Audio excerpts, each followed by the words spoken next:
Así que voy a invitar que estemos de pie para leer la palabra del Señor y estar compartiendo algunos pensamientos de la Biblia. Apocalipsis, capítulo 21, de 1 al 4. Dice así la palabra del Señor, ustedes ya la tienen proyectada, en el multimedia dice: vi un cielo nuevo y una tierra nueva, porque el primer cielo y la primera tierra pasaron, y el mar ya no existía más. Y yo, Juan, vi la santa ciudad, la nueva Jerusalén, descender del cielo de Dios, dispuesta como una esposa ataviada para su marido. Y oí una gran voz del cielo que decía: he aquí el tabernáculo de Dios con los hombres, y Él morará con ellos, y ellos serán su pueblo, y Dios mismo estará con ellos. Enjugará Dios toda lágrima de los ojos de ellos, y ya no habrá muerte, ni habrá más llanto, ni clamor, ni dolor, porque las primeras cosas pasaron. Amén. Pueden tomar asiento.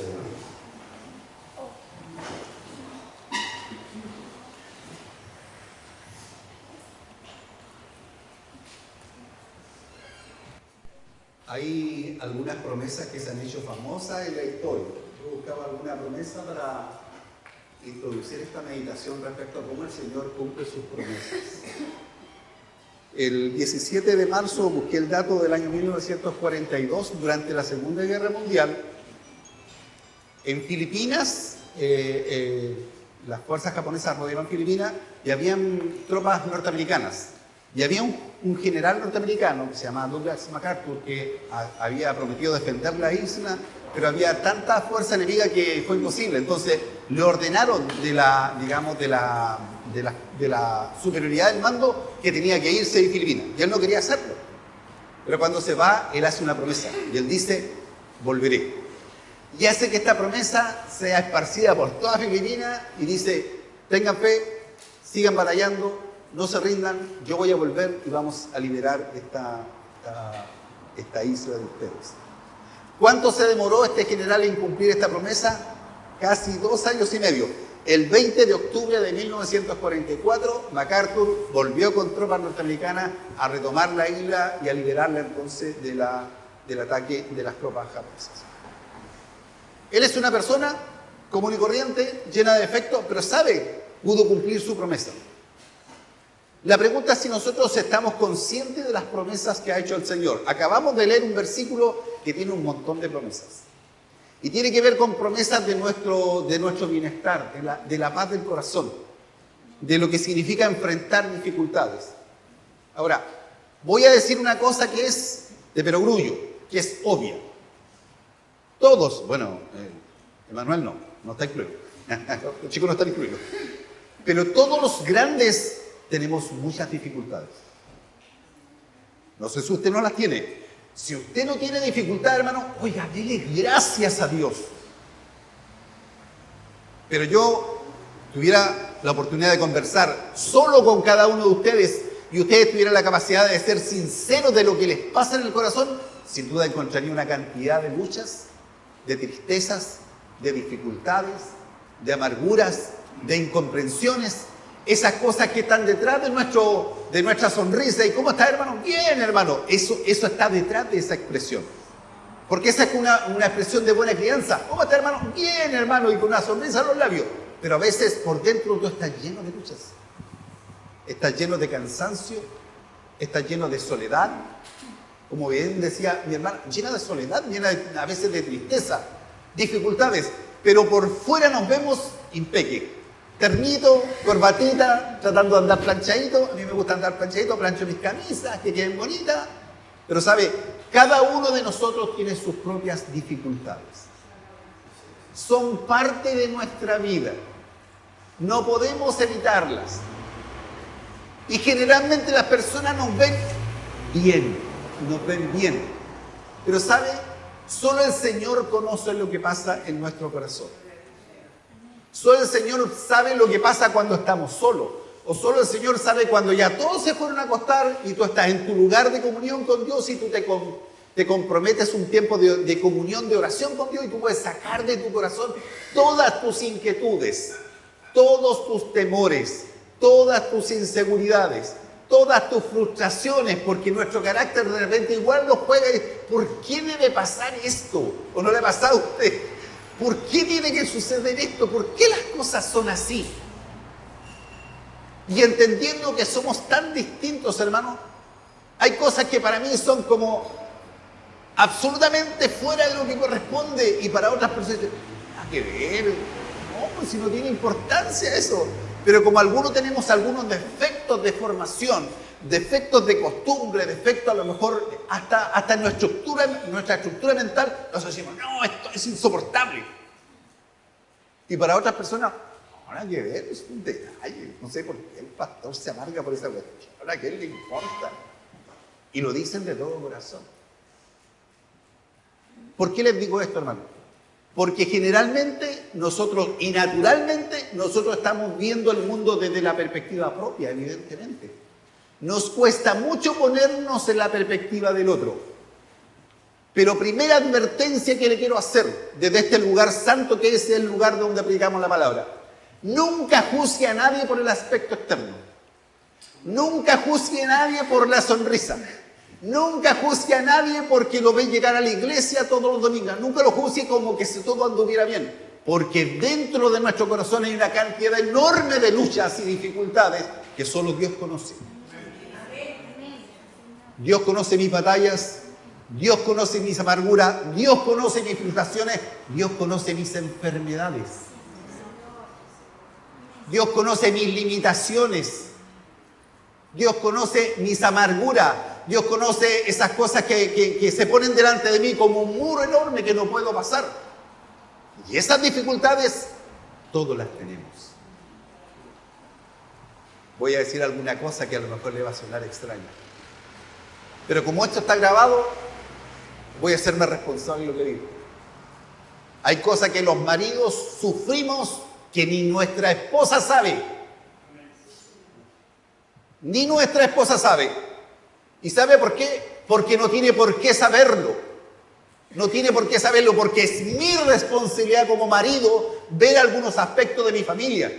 Soy yo el responsable de la seguridad. Soy yo el responsable del quehacer de mi familia. Y yo no tengo por qué estar llorando como niñita frente a mi esposa o a mis hijos de las cosas que son mi responsabilidad.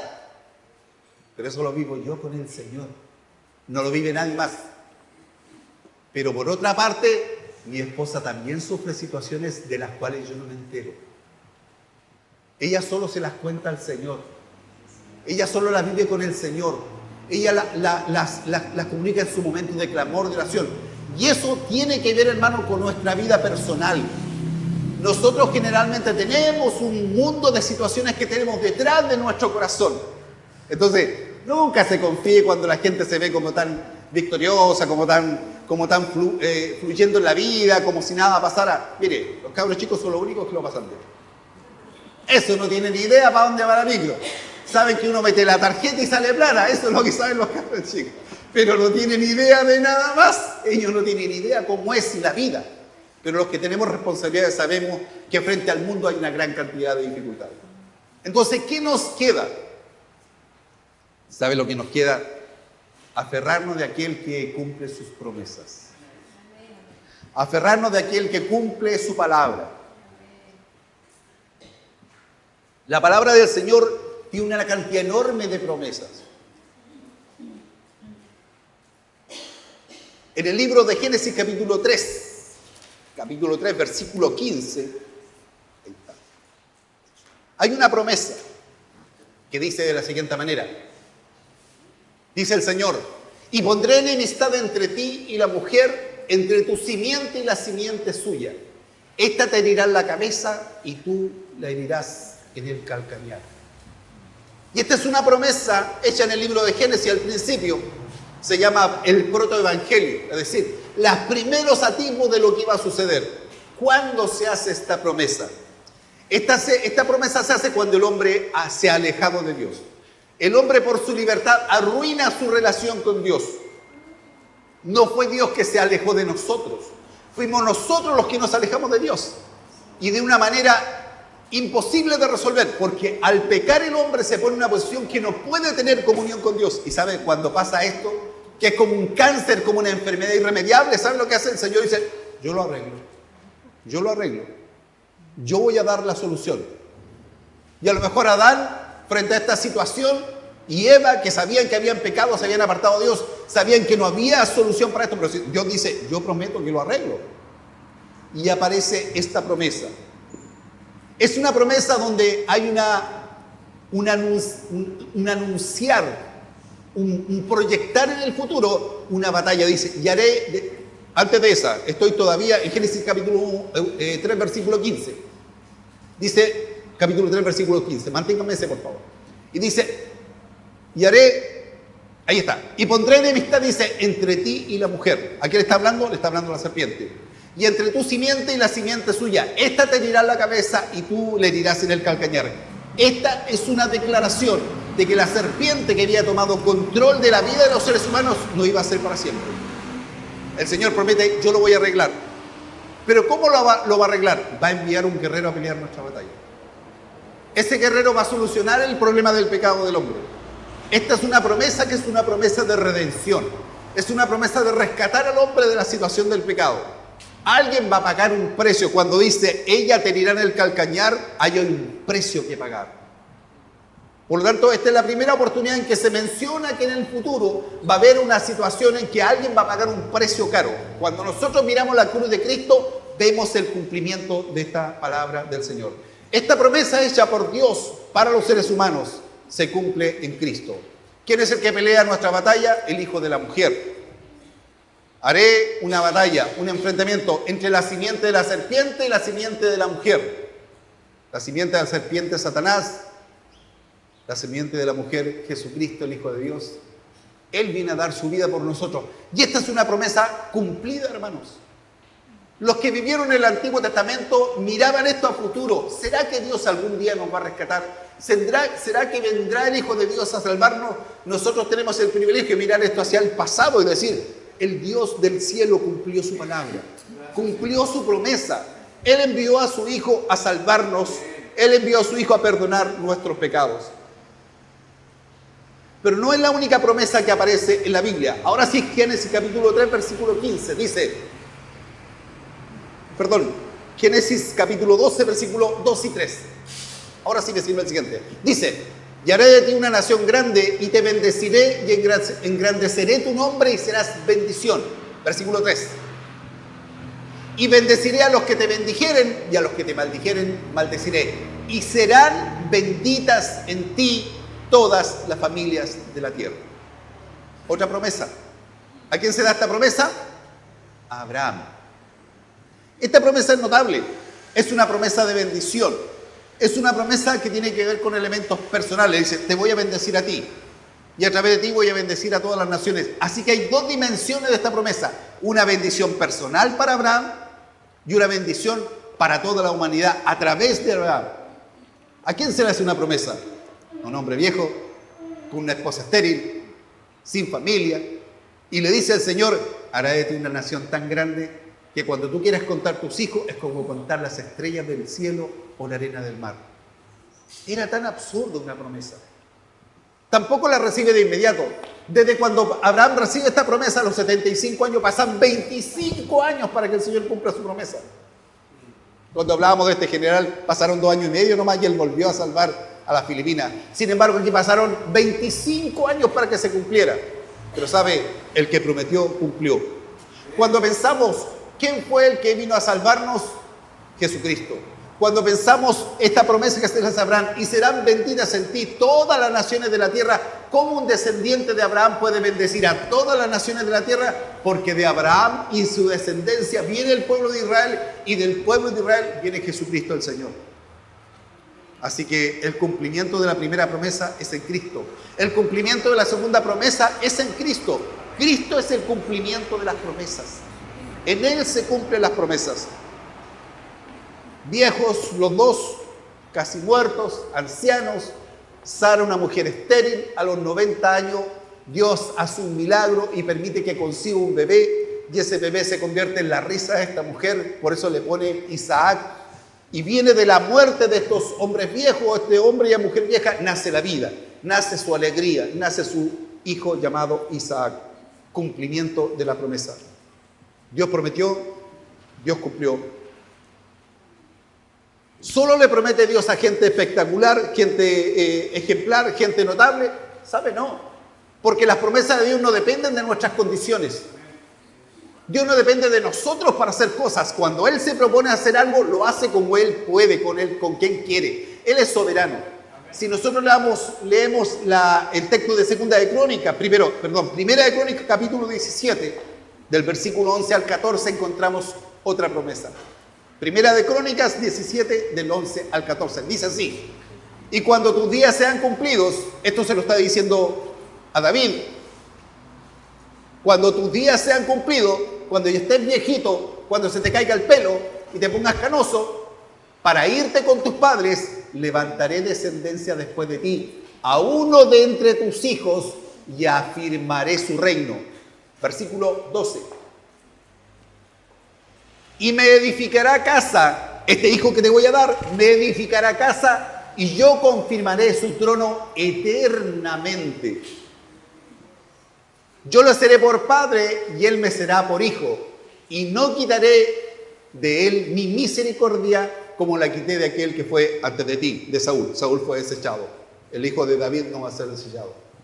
Y aquí hay una cosa extraña, porque ¿cómo puede ser que este hijo cumpla esta promesa? Dice, sino que le confirmaré en mi casa y en mi reino eternamente, y su trono será firme para siempre.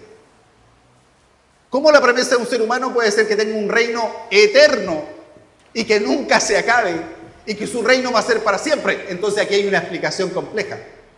Porque en la promesa que le hace el Señor a David, esa promesa es una promesa que tiene una mezcla de dos personajes.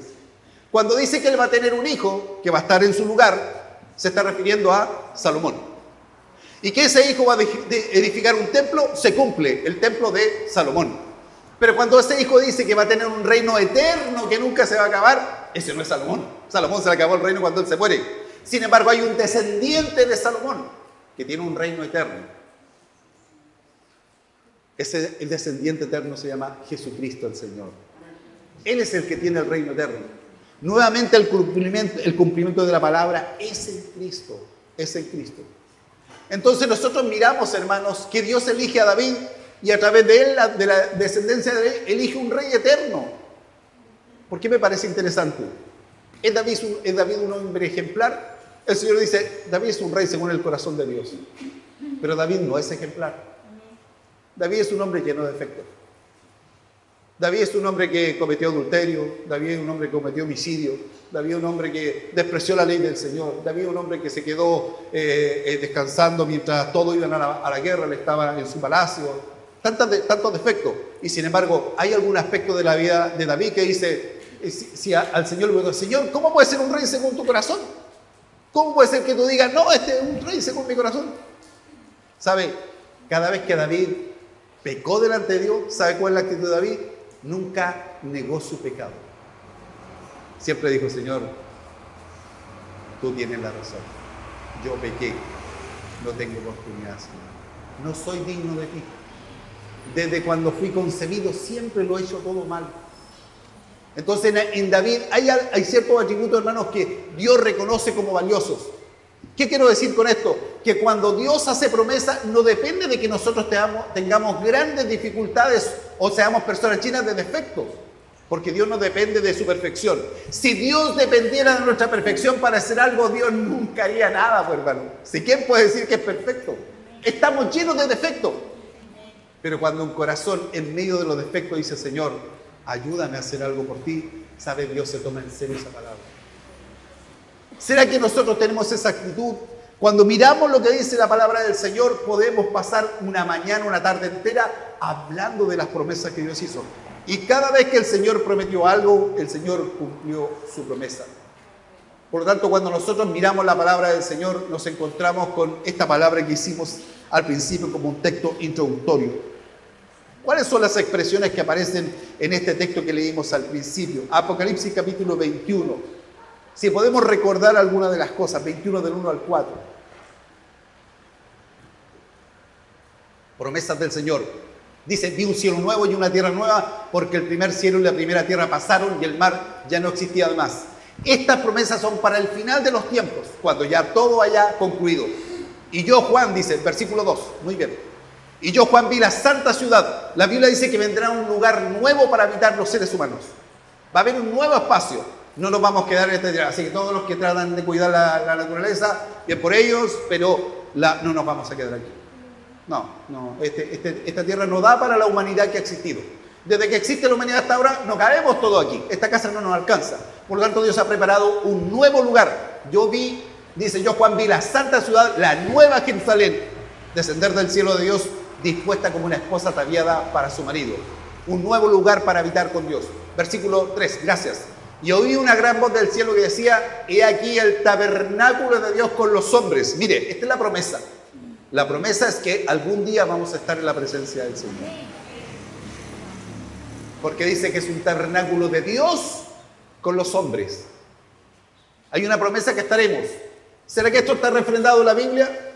Jesús dijo, voy pues a preparar el lugar para que donde yo esté, vosotros también estéis. El deseo de Dios es que nosotros estemos en la presencia de Él.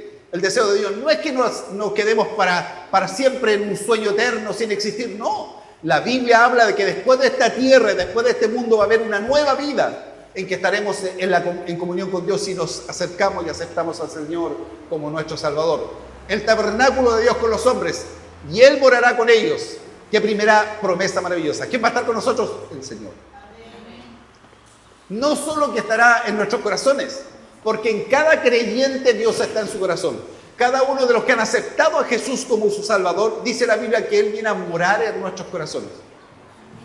Entonces, aquí podemos hacer una diferencia que puede ser un poco desagradable. A veces hay muchas personas que tienen una sensación así como de relativismo respecto a la relación con Dios. Y dicen, no, si todos los seres humanos somos hijos de Dios. Permítame decirle que eso a la luz de la palabra no es verdad. Hay criaturas de Dios y hay hijos de Dios. ¿Todos somos criaturas de Dios? Sí, el Señor nos creó, en eso somos todos iguales. Pero ¿quiénes son hijos de Dios?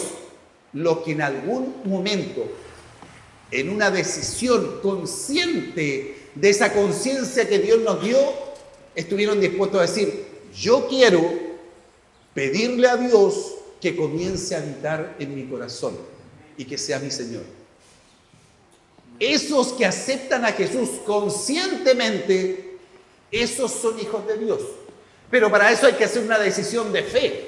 Hay que dar un paso de fe y decir, Señor, en mi corazón ha habido muchas cosas, pero quiero que tú ahora reines en mi corazón. Quiero ofrecerte mi corazón para que tú seas el Señor de mi vida. De esos dice la Biblia que el Señor va a habitar con ellos y morará con ellos, y ellos serán su pueblo, y Dios mismo estará con ellos como su Dios. Entonces, va a haber un momento en el futuro cuando nos encontremos con Dios, es que estaremos siempre en la presencia de Dios. Las promesas más gloriosas están, capítulo 21, versículo 4, que lo pueden poner ahora los chiquillos. Dice así, mire, esta es una promesa que a algunas personas le va a ser especialmente significativa. Dice que el Señor enjugará toda lágrima de los ojos de ellos.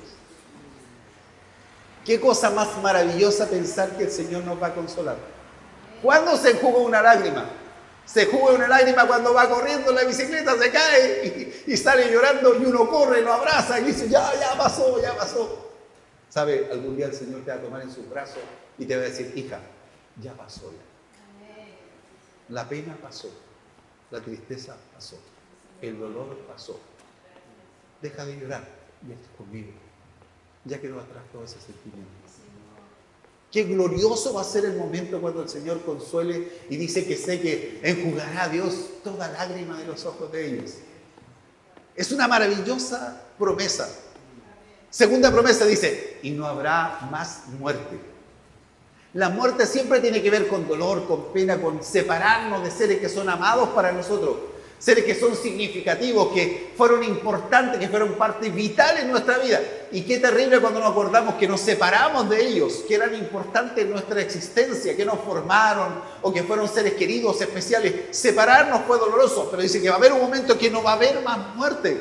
Nunca más nos vamos a separar. Y de hecho nos vamos a encontrar con todos los que partieron a la presencia del Señor y nos darán un tremendo abrazo y nos van a decir: tanto tiempo que te estaba esperando, al fin nos encontramos. Y esa es una promesa que el Señor va a cumplir. Y no habrá más muerte, ni habrá más llanto, ni clamor, ni dolor. Oiga, yo no sé si usted es valiente para los dolores, yo soy súper cobardísimo en los dolores. Ahora ya me dijeron que tengo que hacerme de nuevo exámenes de mi control de la salud y tengo que ir donde las chiquillas que me dicen esa mentira, la que siempre funciona: va a sentir un pinchacito. Oh, un pinchacito, y te sacan sangre. Yo cuando llego allá voy como cordero al matadero. Dele nomás, le digo yo, con confianza, porque si no la pongo nerviosa y la apunta al tiro, nomás a 5 pinchazos. Entonces prefiero mejor darle confianza a la chiquilla. Yo soy cobarde para el dolor, muy cobarde, y se puede evitarlo mucho más. Y dice que va a haber un momento que no más dolor. Pero este no más dolor no solo es un dolor físico, porque ya no vamos a tener un físico, sino que es un dolor del alma. El dolor físico nos agobia, pero hay dolores del corazón. Hay dolores del alma que nos agobian y que nos agotan. Hay como batallas que se prolongan y se prolongan y se prolongan. Y uno se pregunta: Señor, ¿cuándo se va a solucionar? ¿Cuándo se va a acabar este dolor? ¿Cuándo se va a acabar esta pena que tengo? ¿En qué momento? Y la Biblia dice que va a haber un momento en que no hay más dolor. Dice: porque las primeras cosas pasaron. Este mundo está hecho, hermano, de muchas tristezas, está hecha de muchas injusticias, está hecho de mucho sentirse defraudado, está hecho de mucha estrechez, está hecho de mucha amargura, de enfermedades, de dolor. Y dice la Biblia que todas esas cosas son cosas primeras, las primeras cosas, las cosas de este mundo algún día van a pasar. Y el Señor dice: algún día toda esa pena va a quedar atrás. ¿Cuál es nuestra invitación? Es que usted medite que Dios prometió redención y cumplió. Dios prometió un hijo a una familia de un matrimonio viejito que iba a ser un padre de una multitud y cumplió. Dios prometió a un rey un hijo que iba a edificar un templo y otro hijo que iba a hacer con un gobierno eterno y cumplió. Y podría mencionar 5, 10, 100, 200 promesas y el Señor siempre ha cumplido. Siempre ha cumplido. Entonces, la enseñanza, la moraleja es: si siempre cumplió antes, ¿por qué no va a cumplir esto que promete al final? Dios lo va a cumplir, hermanos. Y nosotros nos vamos a seguir llorando, no vamos a seguir sufriendo, vamos a tener paz en el corazón. Se van a acabar los dolores de huesos, los melancolías, el cansancio.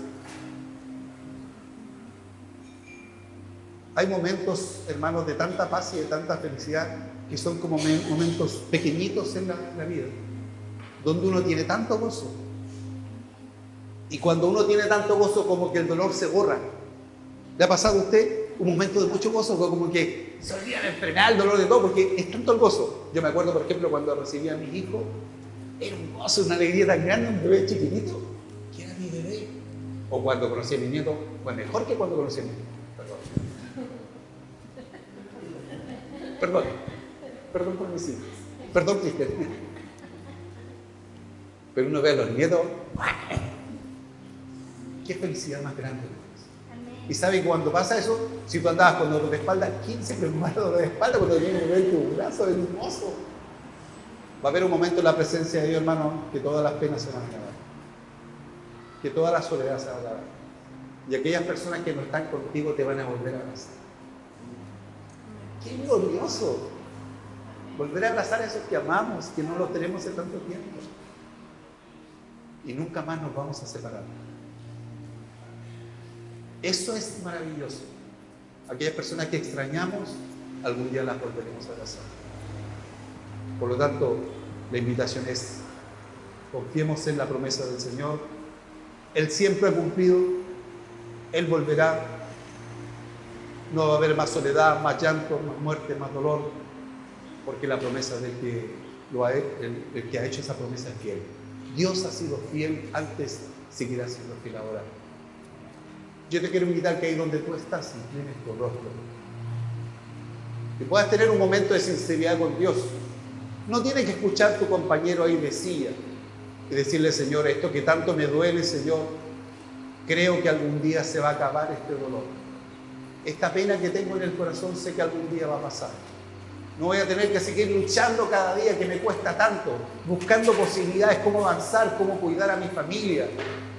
Esa inquietud que tengo que no le pase nada a mis hijos se va a acabar porque vamos a estar todos juntos. Ya no va a tener la preocupación que a mis nietos les pase algo, que alguna persona mala les haga algo malo, porque vamos a estar en tu presencia. Vamos a volver a abrazar a los que hace tanto tiempo no abrazamos. Y ahí se nos va a pasar la pena, la inseguridad. Volveremos a reírnos y acordarnos de los lindos momentos que vivimos juntos. Oremos al Señor. Padre, en el nombre de Jesús,